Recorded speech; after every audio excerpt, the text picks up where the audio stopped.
Forward here. There we go. So it is June 25th, 2024, and I'm Dr. Dan Gordon. And we're having conversations with people that are in one of two courses, 61626 Managerial School Leadership or 61786 the Principalship. And I was telling the folks that are in this Zoom before we hit record that the two courses are 98% the same. They're just for people at different levels. One is for people who are masters, the other is working for people working on their specialist. But it's all folks that are working on their initial principal certificate. I obtained my initial principal's certificate, which is still valid, thank you, 1989. So I've had it a while. Actually, mine's called an advanced principalship, is what it's called. And it's good for like 99 years or something like that. And then I also have lifetime certificates as a science teacher. And so those certs aren't worded that way anymore. So if it's okay, I will share screen and go to this. Okay.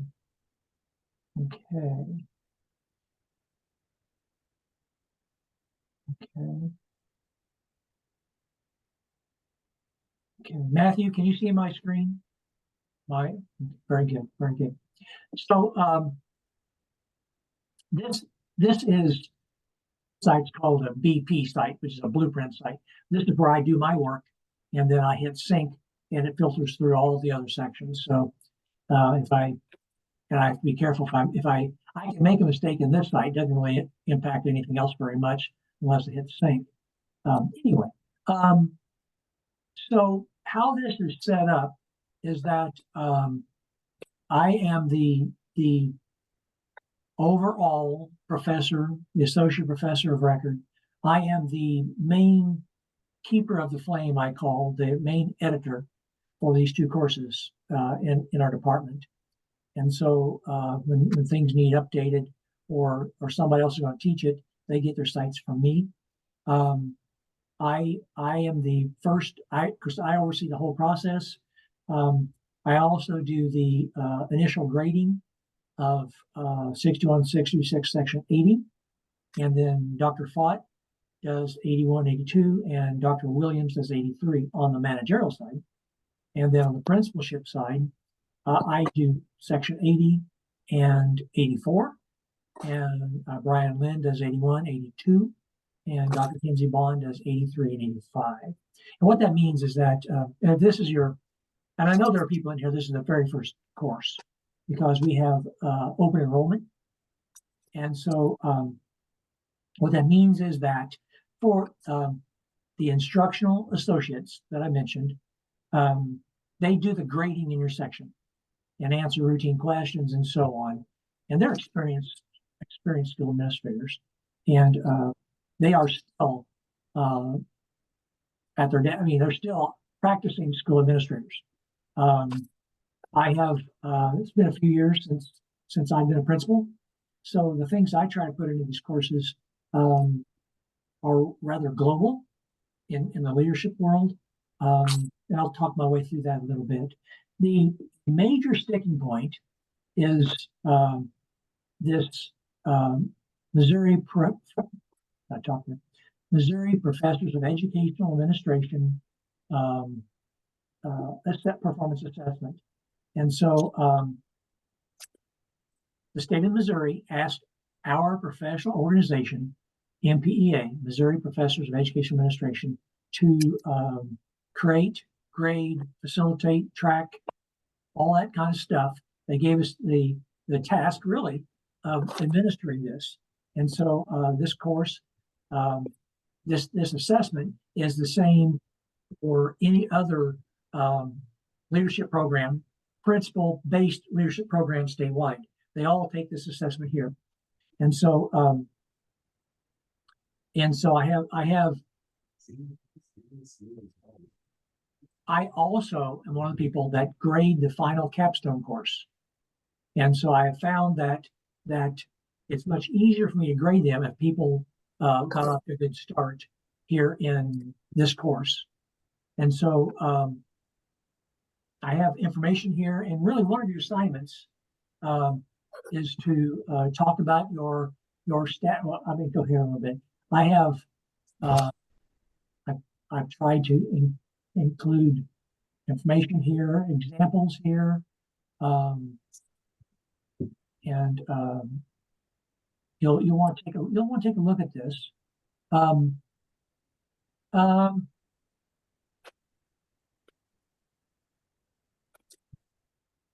This assessment, if it's new to you, is a 4-step assessment, and I'm not going to go into all the details here because you'll need to look at them. And it is an authentic task. There's nothing abstract about this. Nothing.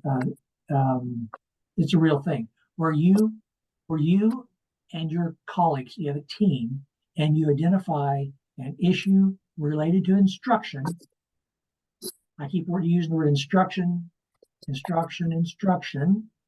an issue related to instruction that you and your team can guide your colleagues through.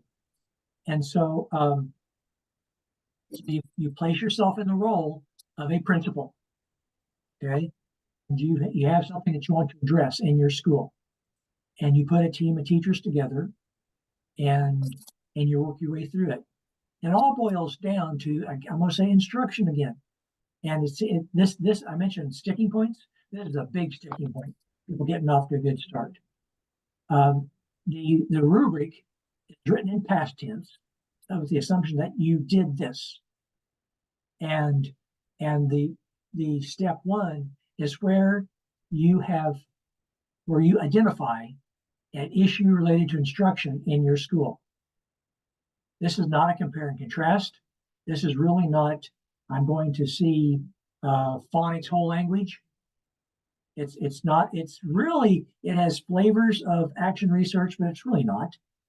This is really you being in the role of a principal. And so in here, I have the phrase, I find it best that you start off with the issue. The issue related to instruction I chose for this project was a lack of effective instructional strategies in the teaching of ... Effective instructional strategies.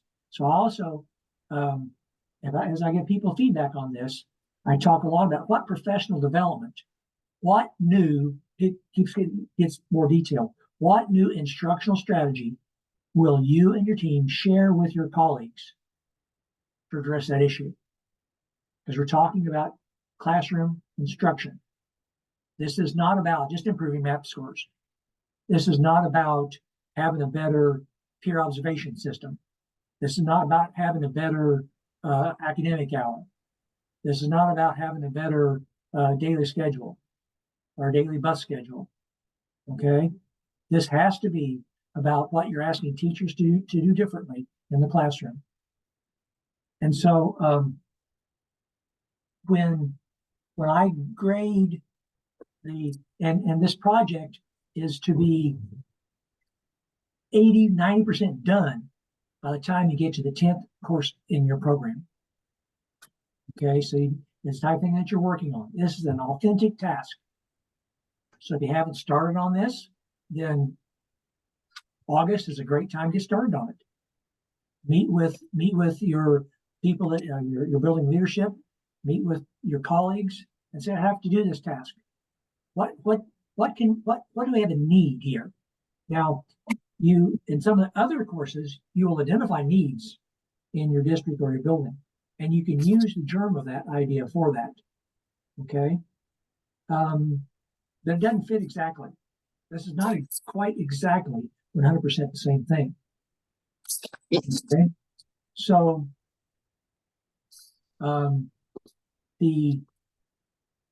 one of your assignments is to basically share your issue, rationale, PD, leadership role, team members, of, of what you do or will do. I'm aware that some of you, you're just starting off on this process. And every professor in your program is supposed to take a swipe at this. Some do, some don't. I do, and I take a big swipe at it. I make a big deal of it.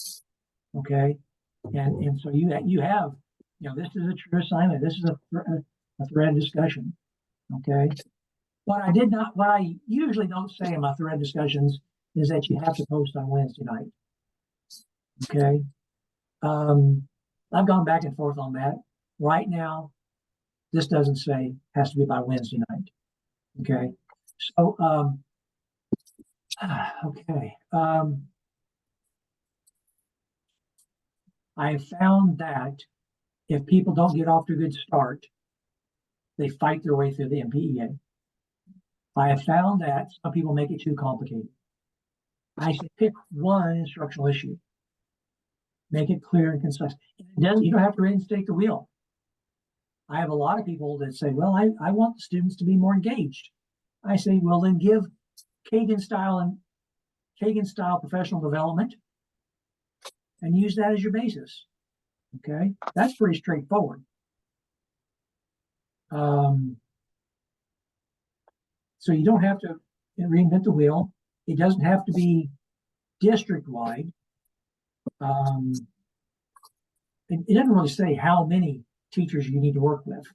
It has to. It can't be in your own classroom. That's a no-go, because the principal's not going to be running this in the classroom. So if you work in a big school, you might do something. The whole special education department. That was always the biggest department in my school. Or something like that. Okay. I'll pause there for questions. You want dinner? I have a question. Doesn't have to be. I'm just okay. Okay. Now I am trying something else new here. That this bit here, MPA topic upload to faculty. It helps me if I have a snapshot of every of the instructional issues of everybody in here, and so you have a little form questionnaire, and then it feeds into a spreadsheet where I can see the whole picture, and but I'm also going to try to provide feedback in each course site. Some people have already submitted their topic in this thread discussion, and I went in there and provided some feedback, knowing that other people will read it too. It's not intended to give anybody a hard time about it.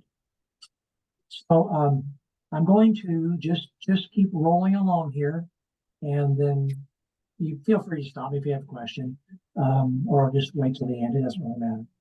So if this is your first time in one of these courses, we have 7 modules, and each module is a week. Each module has some background information. Each module has some version of a threaded discussion, and each module has what I would call a deliverable or a task or something that I'm asking you to do. And I try real hard to make those relevant and useful. You'll also see right now that all of these are published. So I am bending the rules a little bit because I'm not supposed to do that. They say, don't do that at the start of the course. Well, I didn't. This is Tuesday. Yesterday was the start of the course. They were not all published yesterday.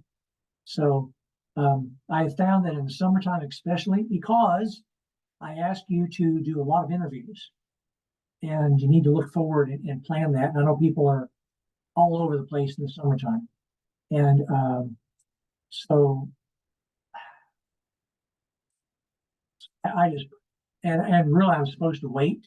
Really, I'm supposed to open them a week at a time. And I started off with just, okay, I just have a couple modules open. Then I'll get an email. So I just opened them all yesterday or this morning, I forget. And so this module 2, well, module 1, um, um,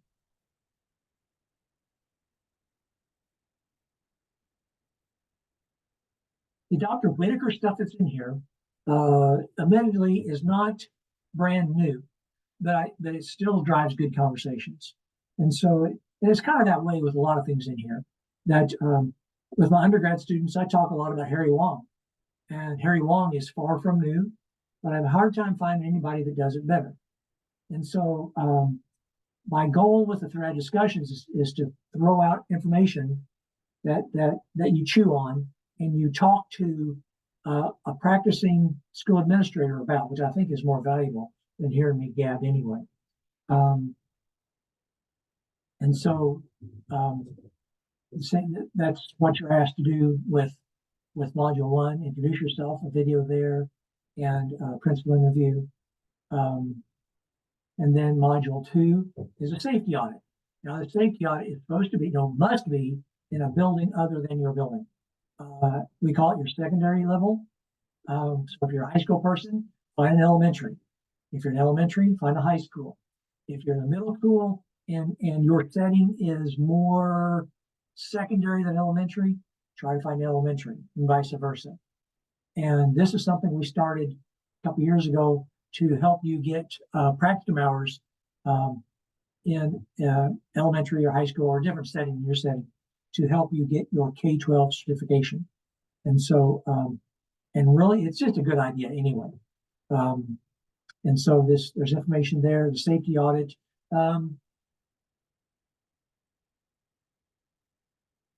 You will find several places in this course where I'm more interested in you learning from the process than the exact form that you use to provide me the document. The safety audit, there's information there, things you're supposed to do, but do it in a way that fits you and your school. If your district already has some version of a document to use during a safety audit, you can use that. Just be communicating.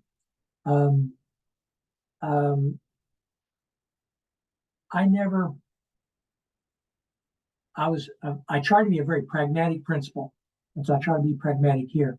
The actual forms don't mean much to me. It's the product. It's your learning that means more to me. So it's the safety audit, and the module 2 is a big project. So jump right on that.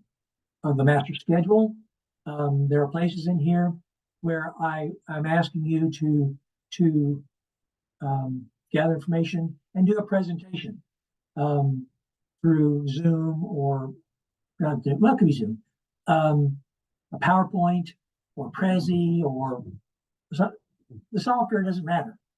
Basically, the idea of you getting used to sharing information with your faculty is an authentic skill that's good for you to learn. Not admittedly, these videos in here, I'm trying to find better ones.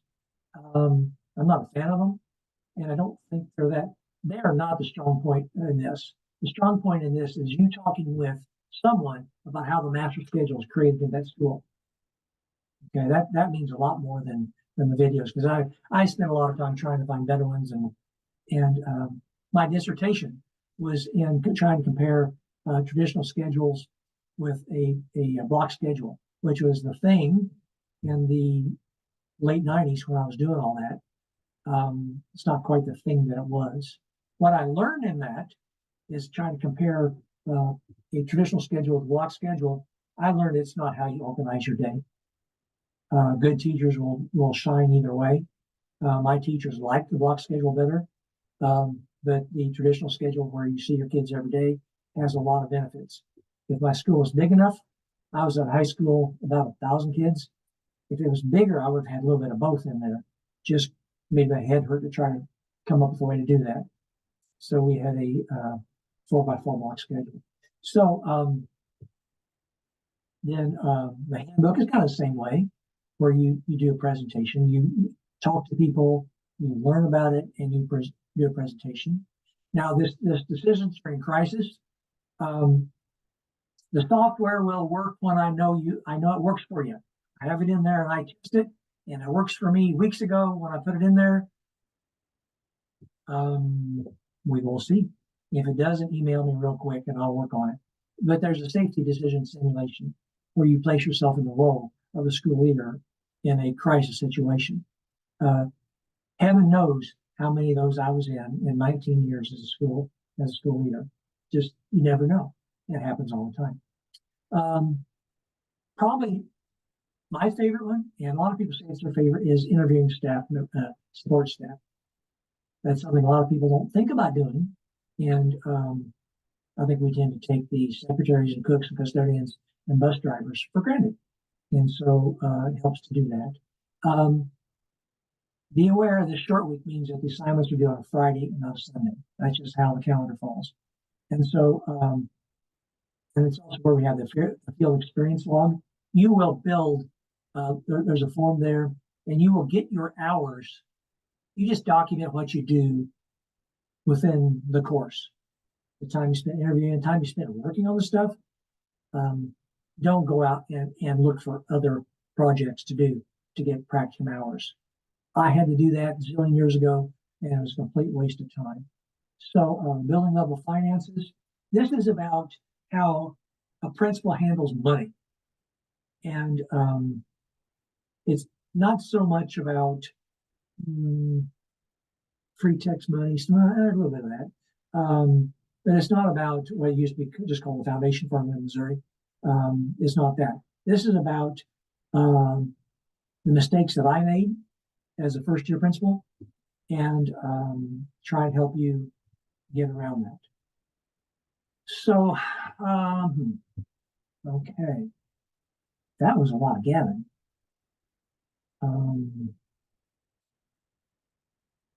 Okay.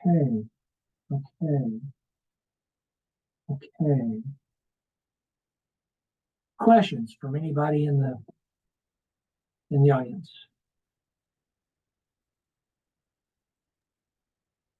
I have a question. Go ahead, please. Regarding the topic for the performance assessment. Yes. Is this something that we are going to then theoretically implement or actually implement? Actually. Okay, that's what I thought. And then my other question would be, I'm a behavior specialist in my district.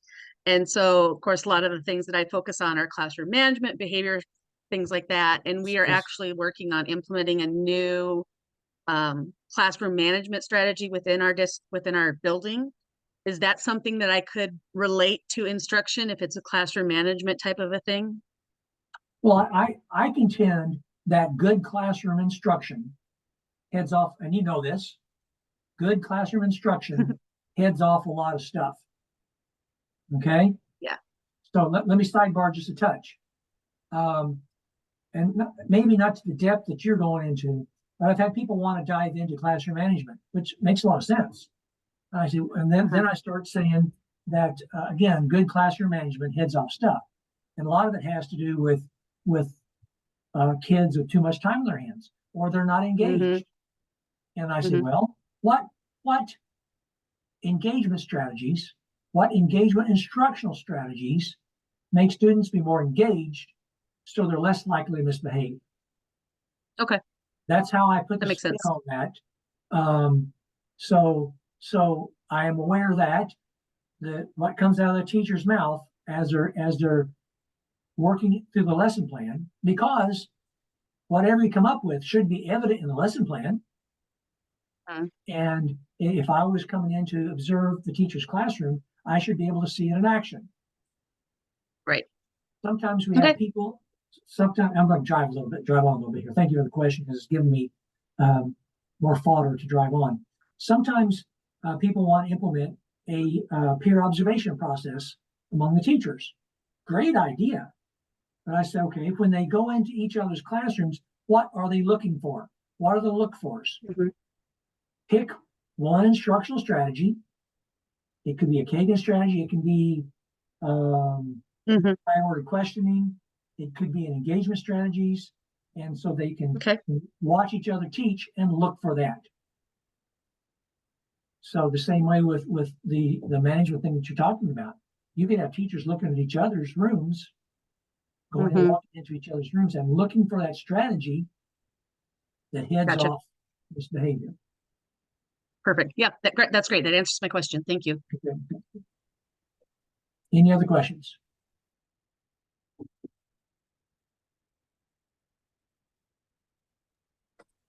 I have a question, and you may have addressed it and I missed it.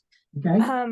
How are we supposed to do some of the in-building tasks like the safety audit if we are on vacation or if our schools are out, even with summer, like our district, Springfield?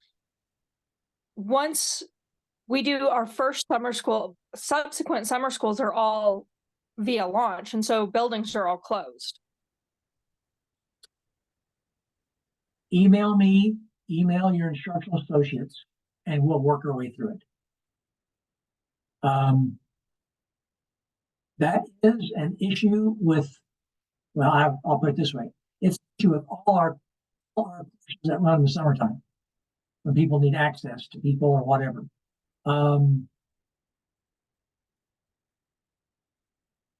Let's brainstorm and we'll work our way through it. Okay.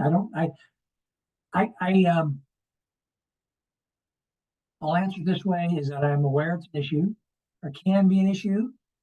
And I'll throw out some ideas. Sometimes that maybe there's a small neighboring school that still has a class that's going on, or you just need to get in a building. So in Springfield, is there a small school nearby that you could contact the principal and say, can I come in and do this audit? Something like that. Or you contact your director of buildings and grounds and say, can I get into an elementary school and do this? Because you may find that the director of buildings and grounds may say, that's a good idea. I'd sure like to see what you come up with. And they may help you with it. Okay? So don't lose sleep about it. We will find a way through that. Okay? Sounds good. Thank you. Thank you. I'm aware. And I'm aware that people are all over the place right now physically.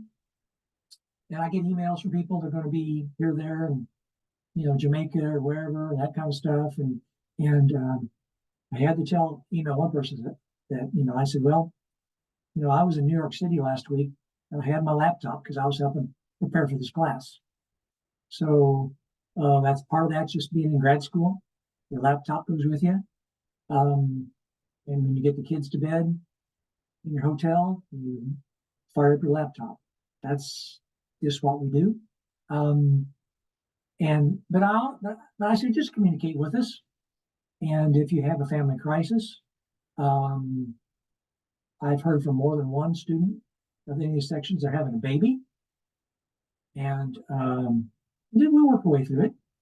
And I told her I have to be very, very cognizant of that because our daughter is getting ready to have our second grandson the last week of July or the first week of August.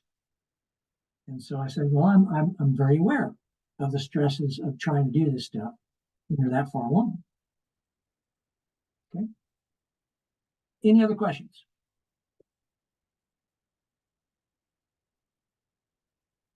Stop share. Okay. I'm gonna stop recording.